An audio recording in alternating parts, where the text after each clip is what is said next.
Taste the Daily. Vellore மாவட்டத்தில் உள்ள அரசு மகளிர் மேல்நிலைப் பள்ளியை சேர்ந்த மாணவிகள் சிலர் வளைகாப்பு நடத்துவது போன்ற காட்சிகள் இணையத்தில் வெளியாகியுள்ளது.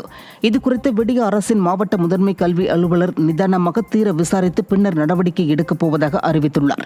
இந்த சம்பவத்தால் அதிர்ச்சியடைந்துள்ள அந்த பகுதி மக்கள், மாணவர்களை நல்வழிப்படுத்த வேண்டிய ஆசிரியர்கள் இதனை கண்காணிக்காமல் என்ன செய்து கொண்டிருக்கிறார்கள் என கேள்வி எழுப்பியுள்ளனர். விடிய ஆட்சியில் மகளிர் மேல்நிலைப் பள்ளியில் இதுபோன்ற செயல்கள் நடந்திருப்பது பெற்றோர்களை பதற்றமடைய வைத்துள்ளது. திருவள்ளூர் அடுத்த தலக்காஞ்சேரி பகுதியில் குப்பைமேடு அடிக்கடி நெருப்பிட்டு கொளுத்தப்படுவதால் அந்த வழியாக செல்வோர் பெரும் அவதியடைந்து வருகின்றனர். திருவள்ளூர் நகராட்சிக்குட்பட்ட 27 வார்டுகளில் சேகரிக்கப்படும் குப்பைகள் தலக்காஞ்சேரி பகுதியில் கொட்டப்பட்டு 50,000 டன்னுக்கும் மேலாக மலை போல் உயர்ந்து காணப்படுகிறது. இந்த நிலையில் இந்த குப்பைமேடு அடிக்கடி நெருப்பிட்டு கொளுத்தப்படுவதால் அந்த வழியாக செல்லும் மாணவ மாணவிகள், முதியோர்கள் என பலரும் மூச்சுத்திணறல் மற்றும் சுவாச கோளாறால் அவதியுறும் நிலை ஏற்பட்டுள்ளது.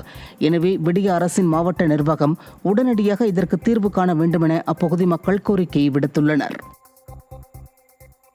விருதுநகர் புதிய பேருந்து நிலையத்தை முழுமையாக பயன்பாட்டிற்கு கொண்டுவர வலியுறுத்தி நகர்மன்ற கூட்டத்தை அதிமுக கவுன்சிலர்கள் புறக்கணித்தனர். விருதுநகர் நகர்மன்ற கவுன்சிலர் கூட்டத்தில் பங்கேற்ற அதிமுக கவுன்சிலர்கள் வெங்கடேஷ் மற்றும் சரவணன் ஆகிய இருவரும் புதிய பேருந்து நிலையம் முழுமையாக செயல்படவில்லை என்றும், அனைத்து பேருந்துகளும் பேருந்து நிலையத்திற்குள் சென்று வருவதை உறுதி செய்ய வேண்டும் என்றும் கூறி நகர்மன்ற தலைவரிடம் வாக்குவாதத்தில் ஈடுபட்டனர்.